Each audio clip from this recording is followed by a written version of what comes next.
اعوذ باللہ من الشیطان الرجیم بسم اللہ الرحمن الرحیم وبہ نستعین وہو خیر ناصر ومعین اللہم صلی علی محمد وعلی محمد وعجل فرجہم وسہل مخرجہم ولا حول ولا قوة الا باللہ العلی العظیم حسبنا اللہ ونعم الوکیل نعم المولا ونعم النصیر اللہم صلی علی محمد وعلی محمد وعجل فرجہم۔ عزیزان گرامی السلام علیکم ورحمۃ اللہ وبرکاتہ۔ پچھلے دو پروگراموں میں ہم نے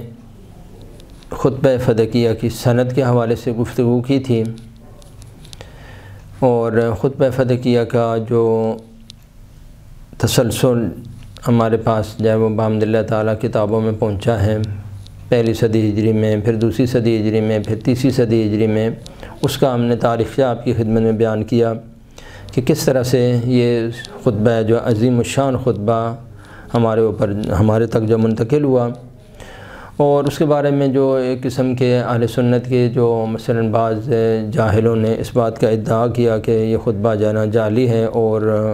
فلاں نے بنایا، جاحظ نے بنایا یا ابوالعیناء بصری نے بنایا ہے، تو ان کا جواب ہم نے کل آپ کی خدمت میں بیان کیا پچھلے پروگرام میں۔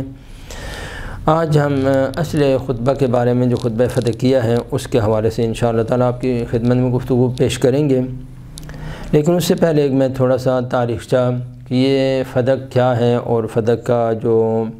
مثلا جو حضرت زہرا کو کیسے ملا اور پھر اس کے بعد چھینا کیسے گیا، یہ پہلے میں انشاءاللہ تو اس کی تمہید جو ہے وہ بیان کروں گا، پھر اصل خطبہ فدقیہ کے بارے میں انشاءاللہ گفتگو کریں گے۔ تو واقعہ یوں ہوا کہ 6 ہجری میں پیغمبر گرامی اسلام نے خواب دیکھا کہ میں جو جا رہا ہوں، مکہ میں داخل ہو رہا ہوں اور عمرے کے لیے میں جا رہا ہوں۔ تو پیغمبر گرامی اسلام نے 6 ہجری میں اعلان کیا کہ میں جو ہے عمرے پہ جانا چاہتا ہوں، لہذا جو بھی میرے ساتھ تیار ہے وہ آ جائے۔ اور چونکہ فرمایا کہ یہ مکے کا سفر ہے، لہذا اس میں کسی قسم کا اسلحہ ساتھ لے کے نہیں جانا، صرف اور صرف ایک تلوار اپنے ساتھ لے جا سکتے ہیں، باقی کوئی چیز آپ نہیں لے جا سکتے۔ میں جنگ کرنے کے لیے، لڑائی کرنے کے لیے نہیں جا رہا، بلکہ میں عمرہ کرنے کے لیے اور اللہ کے بیت اللہ کی زیارت کے لیے جا رہا ہوں۔ تو 1400 صحابہ آپ کے ساتھ جب تیار ہوئے، اور ان 1400 صحابہ کو آپ لے کر، اور آپ جب بھی سفر پہ جاتے تھے تو اپنی جو 9 ازواج تھیں ان کے نام پہ قرعہ کرتے تھے کہ کس کو لے کے جاؤں۔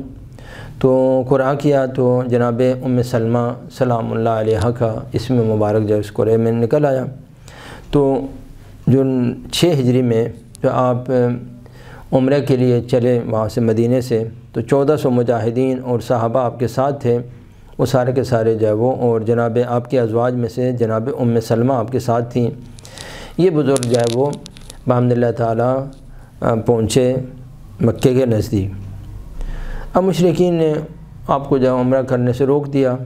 کہا کہ ہم تو عمرہ کرنے نہیں دیں گے، تم جو زبردستی مکے میں داخل ہونا چاہتے ہو، اور یہ ہماری اجازت کے بغیر تم داخل نہیں ہو سکتے۔ تو وہ بڑا بہرحال یہ کہ یعنی ایک تو مکے کا احترام تھا، اس کو بھی آپ نے ملحوظ رکھنا تھا، اور مقصد جو ہے نا وہ ایک حرکت تھی جو یعنی جس کو کہا جائے کہ ایک نمائشی جو ہے نا وہ ایک دفاعی جو ہے نا وہ ایک قسم کا نمائش تھی جو آپ نے کفار کے سامنے پیش کرنی تھی، درواقع کوئی عمرہ مقصد نہیں تھا۔ تو وہاں پر جو ہے آپس میں مصالحت ہوئی، صلح حدیبیہ ہوئی۔ صلح حدیبیہ میں 10 سال یہ طے پایا کہ 10 سال جو ہم کسی قسم کی لڑائی نہیں کریں گے، اور نہ ہم آپ کے خلاف لڑائی کریں گے، نہ آپ لوگ ہمارے ساتھ جنگ کریں گے۔ تو یہ ایک صلح حدیبیہ جو ہے وہ درواقع صلح حدیبیہ، اور یہ اتنی بڑی پیغمبر اکرم کی، اور اس میں یہ بھی طے پایا کہ عرب کے اگر قبائل یا آزاد ہیں، وہ جو قبیلہ چاہے تو وہ پیغمبر کے ساتھ الحاق کرے، جو قبیلہ چاہے وہ قریش کے ساتھ الحاق کرے۔ تو گویا عرب کو بھی ایک قسم کا تقسیم بندی کا جو انہوں نے، اب تک جو عرب کے اوپر تسلط تھا وہ پورا کا پورا قریش تھا، لیکن اب اس معاہدے کے تحت جو ہے وہ بحمد اللہ تعالیٰ کچھ قبائل جو آزاد ہو گئے، اور الحمدللہ جو ہے وہ قبیلہ خزاعہ نے پیغمبر اکرم کے ساتھ الحاق کا اعلان کیا، اور قبیلہ بنی بکر والوں نے قبیلہ قریش کے ساتھ جو وہ الحاق کا اعلان کر دیا۔ تو بہرحال یہ صلح حدیبیہ ہو گئی، پیغمبر گرامی اسلام عمرہ کیے بغیر ہی وہاں سے واپس آ گئے۔ تو یہ ماہ ذی القعدہ میں حضرت جہاں گئے تھے، پھر ذی الحجہ میں تو مشرکوں نے حج کو انجام دیا اور وہ حج ہو گیا، تو محرم جب گزر گیا تو ماہ سفر میں پیغمبر گرامی اسلام نے خیبر کے اوپر وہ حملہ کرنے کا حکم دیا اور فرمایا کہ میرے ساتھ وہی لوگ یہاں سے جائیں گے جو مکے میں میرے ساتھ عمرے کے لیے گئے تھے، وہی لوگ میرے ساتھ جائیں گے۔ تو حضرت نے وہی 1400 افراد جو آپ کے ساتھ گئے تھے عمرے کے لیے، انہی 1400 کو حکم دیا کہ آپ ہی جا سکتے ہیں۔ بہت سارے لوگوں نے وہاں پر کہا کہ یا رسول اللہ ہم بھی آپ کے ساتھ آئیں گے، ہمیں بھی اس میں شرکت کا موقع دیں۔ حضرت نے فرمایا نہیں، اب تم لوگ نہیں آؤ گے۔ تو حضرت ان 1400 مجاہدین کو لے کے خیبر کی طرف گئے۔ تو خیبر کے اندر وہ 15-16 جو قلعے تھے چھوٹے چھوٹے یہودیوں کے، ان میں سے سب سے جو بڑا قلعہ تھا اس کا نام تھا قلعہ کموس۔ قلعہ کموس جس کا سردار اور جس کی جو حکومت تھی وہ مرحب کے پاس تھی، مرحب خیبری کے پاس تھی۔ تو مرحب خیبری کا وہ جو لڑائی کے وہ تاریخ میں بہرحال آپ نے سنا ہے کہ بحمد اللہ تعالیٰ یہ 40 دن تک تقریباً اس کا محاصرہ جاری رہا، اور اس کے بعد یہ پورا جو آخری جو قلعہ کموس فتح ہوا اور دست مبارک علی بن ابی طالب سے فتح ہوا، اور اس کے بعد پیغمبر گرامی اسلام وہ وہاں سے چلے۔ اب جب قلعہ خیبر فتح ہو گیا اور خیبر کی جو آبادی تھی وہ اصل میں یہودیوں کا جو یعنی حجاز کے اندر جو عرب کے علاقے میں جو سب سے بڑے مرکز تھے وہ 4 مرکز تھے۔ مدینہ کے اطراف میں 3 ان کے مرکز تھے، ایک بنی قریظہ والے تھے، بنی قینقاع والے تھے جن کو بدر کے بعد ان کو وہاں سے مکے سے نکال دیا گیا، پھر اس کے بعد بنی نذیر والے تھے، ان کو 5 ہجری میں مدینہ سے نکالا گیا، اور ایک آخر میں وہ بنی قریظہ والے رہ گئے جو غزوہ احد کے بعد 3 ہجری میں ان کو وہاں سے نکالا گیا، اور بنی نذیر کو، اور آخر میں بنو قریظہ کو وہ غزوہ احزاب اور جنگ خندق کے بعد ان کو بھی مدینہ سے نکال دیا گیا۔ تو اس طرح سے یہ یہودیوں کے جو مدینہ میں 3 مرکز سے وہ ختم ہو گئے۔ تو وہ جو یہودی جو مدینہ سے نکلے تھے وہ بھی خیبر کے اندر آ کے خیبر وہ مدینہ سے 140 کلومیٹر شمال والی سائڈ میں ہے، تو وہ لوگ وہاں سے چلے گئے خیبر کی آبادی میں، یعنی 120-25 سے وہ شروع ہو جاتا ہے پھر وہ تو جب یہ فتح ہو گیا، خیبر والا علاقہ فتح ہو گیا جو اصل یہودیوں کا مرکز تھا اور وہاں طاقت اور قدرت تھی یہودیوں کے پاس، تو وہ فتح ہو گیا۔ تو اس کے اطراف میں 2 اور بستیاں تھیں خیبر کے اطراف میں، ایک کا نام تھا وادی القرا اور ایک کا نام تھا فدق۔ تو یہ 2 بستیاں وہ انہوں نے پیغمبر اکرم کو کہا کہ اب ہم آپ کے ساتھ جنگ نہیں کریں گے، ہم آپ کے ساتھ مصالحت کرتے ہیں، آپ جس طرح سے ہمارے اوپر شرائط رکھیں تو ہم ان کو ماننے کے لیے تیار ہیں۔ تو خیبر چونکہ جنگ کے ساتھ فتح ہوا تھا تو وہ تو غنیمت میں شمار ہوتا ہے، لیکن وادی القرا اور جو فدق ہے یہ بغیر جنگ کے فتح ہوا، اور سورہ حشر میں جو اس موضوع کے بارے میں سورہ حشر ہے واقعہ جو غزوہ خیبر کے بارے میں، تو سورہ حشر میں اللہ تعالیٰ نے فرمایا کہ وما افاء اللہ علی رسولہ منہم فما اوجفتم علیہ من خیل ولا رکاب ولکن اللہ یسلط رسولہ علی من یشاء واللہ علی کل شیء قدیر۔ تو اللہ رب العزت نے یہ چونکہ وادی القرا اور جو فدق ہے یہ بغیر جنگ کے فتح ہوا، لہٰذا اس میں کہ مسلمانوں کا اس میں غنیمت جو پیغمبر اکرم کا جو خالص مال ہوتا تھا غنیمت کے ساتھ، جو جنگ کے ساتھ فتح ہوتا ہے اس کو بولتے ہیں غنیمت، جو بغیر جنگ کے فتح ہوں تو اس کو بولتے ہیں فے۔ تو خیبر اور وادی القرا اور فدق جو تھا یہ فے ہے، یعنی فے خالصتاً للہ تبارک و تعالی ہے اور پیغمبر اکرم کے لیے، اور اس میں کسی صحابی کا یا کسی مخلوق کا اس میں حصہ نہیں ہے۔ یہ سورہ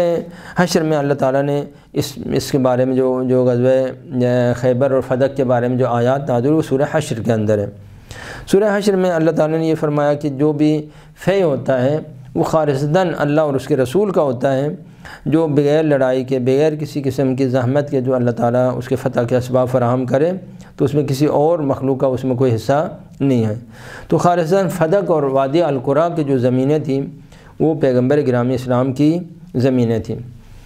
فدق جو موجودہ مدینہ سے 140 کلومیٹر شمال کے طرف ہے، جب آپ شمال میں جائیں گے 140 کلومیٹر تو وہاں پر فدق کی بستی ہے اور وادی فدق ہے۔ تو 7 ہجری میں نے عرض کیا کہ تقریباً ربیع الاول کے مہینے میں یہ فدق کا جو ہے وہ علاقہ فتح ہوا، اور پیغمبر گرامی اسلام وہاں سے پھر مدینہ تشریف لائے،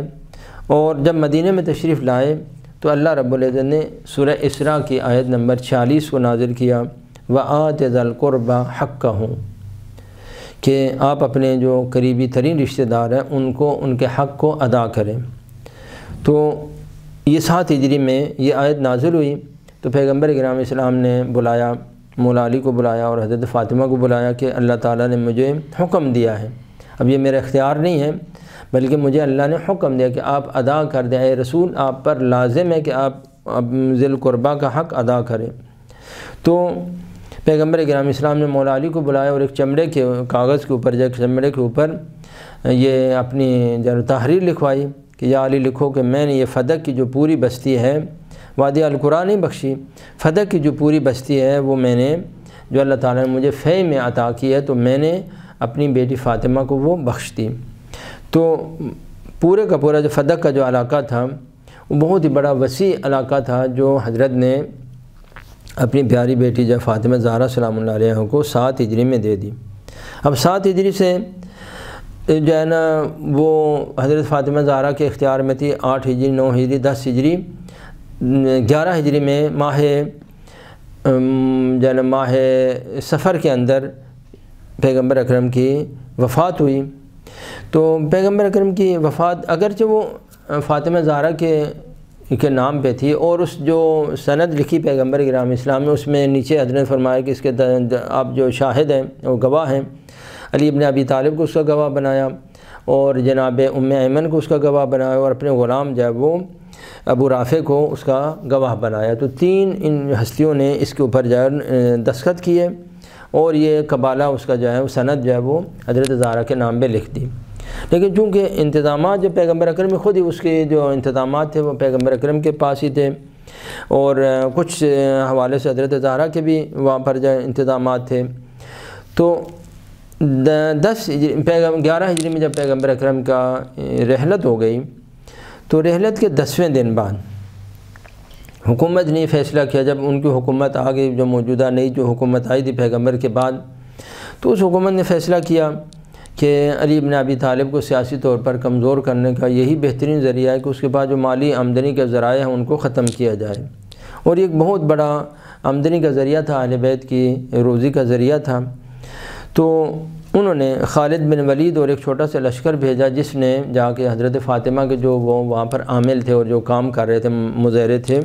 ان کو وہاں پر وہ کسان وغیرہ جو حضرت فاطمہ نے جو ان کو مقرر کیا تھا، اگرچہ پیغمبر اکرم کی طرف سے تھے اور حضرت فاطمہ کی ان کو تائید حاصل تھی، تو ان کو انہوں نے وہاں سے نکال دیا، اور وہ سارے کے سارے آئے حضرت فاطمہ کے پاس، یا فاطمہ ہمیں، تو انہوں نے نکال دیا۔ اب حکومت نے فدق کے اوپر قبضہ کر لیا ہے۔ تو سب سے پہلے جو ہے وہ فدق کے بارے میں جناب امیر المومنین علیہ السلام نے ابو بکر سے بات کی، کہا کہ دیکھو یہ فدق جو ہے نا یہ تو ہمارا اپنا حق تھا، اور پیغمبر اکرم نے میرے پاس یہ تحریر موجود ہے، اور یہ اس میں میرے بھی دستخط ہیں، ابو رافع کے دستخط ہیں، ام ایمن کے دستخط ہیں، یہ 3 اس کے شاہد ہیں، تو تمہیں حق نہیں ہے کہ یہ فدق کی بستی جو ہے وہ چھوڑو، جب قبضہ کرو، لہذا تمہیں ہمیں واپس کرو۔ تو ابو بکر نے کہا کہ دیکھیں جو اس وقت کا جو حاکم تھا اس نے کہا کہ دیکھو پیغمبر ہے، پیغمبر تو ہمارے سب کے بھی باپ تھے، تو پیغمبروں کو تو میراث نہیں ہوتی ہے، لہذا جن اس نے پھر ایک حدیث جو وہ پیش کی وہاں پر کہ نحن معاشر الانبیاء لا نورث ما ترکنا صدقہ۔ اب یہ حدیث اس نے پیش کی، کہا کہ میں نے پیغمبر سے سنا ہے کہ انبیاؤں کو تو میراث نہیں ہوتی ہے، لہذا جو کچھ ہم چھوڑ کے جاتے ہیں وہ صدقہ ہوتا ہے۔ تو اس حدیث کے سہارے سے انہوں نے یہ بنایا کہ بھئی ابو فاطمہ زہرا کا حق نہیں، وہ پیغمبر اکرم ایک حاکم کے عنوان سے اس علاقے کو استعمال کرتے تھے، اور ہم بھی جو اسی طرح سے خدمت کریں گے، اور وہ اسلام کی خدمت کے لیے استعمال کریں گے۔ تو امیر المومنین نے جب مطالبہ کیا تو وہ خلیفہ جو ہے حاکم جو ہے وہ نہیں مانا۔ تو پھر جناب ابھی یہ 10 پیغمبر اکرم کے وفات کے 10ویں دن بعد جناب فاطمہ زہرا سلام اللہ علیہا پھر جو ہے خود 1 یا 2 دن بعد یعنی انتظار کیا، اور جناب فاطمہ زہرا سلام اللہ علیہا جب وہ وہاں پر خود تشریف لائیں، جس کے خطبے کو ہم نے کل آپ کی خدمت میں بیان کیا کہ وہ فخرجت فی لمۃ من نساء قومہا وحفظتہا، تو آپ کی جو خدمت گزاریں تھیں اور اس کے جو کچھ افراد تھے ان کے ساتھ جو فاطمہ زہرا سلام اللہ علیہا یہ دربار میں گئیں، اور حکومت وقت کے بعد جب یہ گئیں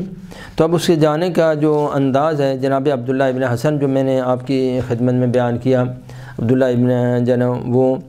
عبداللہ ابن حسن محض جو عبداللہ محض ہیں، حسن مثنیٰ کے بیٹے، اور جناب عبداللہ شاہ غازی کے دادا، انہوں نے اس خطبے کو نقل کیا ہے۔ تو حضرت نے اپنے سر پہ مکنا رکھا اور سر پہ وہ چادر رکھی، اور اپنی کنیزوں اور قوم بنی ہاشم کی کچھ عورتوں کے ساتھ آپ مدینے میں جب مسجد میں تشریف لائیں، اور وہاں پر جب آپ تشریف لائیں تو جب مسجد کے اندر ایک پتلے کپڑے کے ساتھ ایک کنات سی لگائی گئی۔ ایسا نہیں کہ حضرت مردوں کے نامحرموں کے سامنے آپ نے تقریر کی، بلکہ ایک کنات سی لگائی گئی اور ایک پردے کا انتظام کیا گیا، اور حضرت نے وہاں پر جب مسجد میں تشریف لے گئیں تو ایک آہ کھینچی حضرت نے، اور ایک بین کیا، پیغمبر اکرم کا جو روضہ مبارک بھی ہے، حضرت کی قبر بھی وہیں ساتھ ہی ہے، تو حضرت نے ایک آہ کھینچی اور تھوڑا سا رونا شروع کیا، جس کی وجہ سے جو تمام صحابہ جو وہاں پر موجود تھے وہ ان سب نے بھی اتنا شدت کے ساتھ رونا شروع کیا کہ یعنی جس طرح سے وہاں پر ہے، روایت میں ہے کہ جس طرح سے بچہ جو ہے نا وہ اپنی ماں کے فراق میں روتا ہے، اس طرح سے وہ جو صحابہ تھے انہوں نے اتنی شدید آواز کے ساتھ رونا شروع کیا، تو کافی دیر تک یہ رونا ہوتا رہا۔ تو پھر جب وہ لوگ چپ ہوئے تو فاطمہ زہرا نے جو ہے نا یہ کہ اپنی بات کو شروع کیا، اور اللہ تعالیٰ کی مدح و ثنا کے ساتھ اس خطبے کو شروع کیا۔ اب یہ جو قضیہ ہے وہ خطبے سے پہلے میں تھوڑا سا مزید جو ہے کچھ وضاحت کر دوں، تو یعنی 12ویں دن پیغمبر اکرم کی وفات کے 12ویں دن یا 13ویں دن یہ خطبہ بی بی دو عالم نے وہاں پر جا کے مسجد میں پیش کیا۔ در واقع یہ جو خطبہ ہے حضرت کا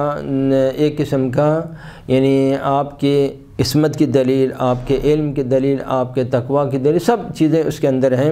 یہ خطبہ جو ہے نا تقریباً علماء نے جو اسے پیراگراف بنائے ہیں وہ 20 پیراگراف بناتے ہیں، یعنی 20 حصے ٹکڑے ٹکڑے کر کے اس کو تقسیم بندی کرتے ہیں، جن میں کچھ پیغمبر اکرم کی عظمت کے بارے میں، کچھ اللہ تعالیٰ کی حمد و ثنا کے بارے میں، کچھ جو ہے وہ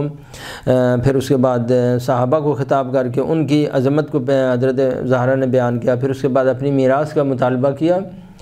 تو مجموعاً جو ہے 20 حصے اس چھوٹے چھوٹے خطبے کے ہیں جو علماء نے اس کی تقسیم بندی کی، اور ان میں ان کے پیراگراف جو علماء نے بنا کے تو وہ جو مجالس اور محافل میں پیش کیے جاتے ہیں، اور اس کی سند وغیرہ کی جو بحث ہے وہ تو بحمد اللہ تعالیٰ کل گزر گئی۔ اب جو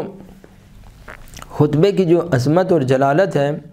وہ میں آپ کی خدمت میں بیان کروں گا، کس طرح بی بی دو عالم نے پہلے اللہ رب العزت کی حمد و ثنا کی، پھر اس کے بعد پیغمبر اکرم کی کس طرح سے تعظیم اور عظمت کو بیان کیا، پھر اس کے بعد صحابہ جو وہاں پر مدینے میں پیغمبر اکرم کے زمانے میں خدمت گزار صحابہ تھے، بہت ہی زیادہ وہ دینی خدمات انجام دیتے، ان کی کس طرح سے توصیف حضرت نے بیان کی۔ تو یہ سارے مسائل حضرت نے اس خطبے کے اندر بیان کی، اور آخر میں آخری جو تقریباً 18واں پیراگراف ہے وہ حضرت نے اپنے اس مطالبے کے بارے میں پیش کیا کہ جو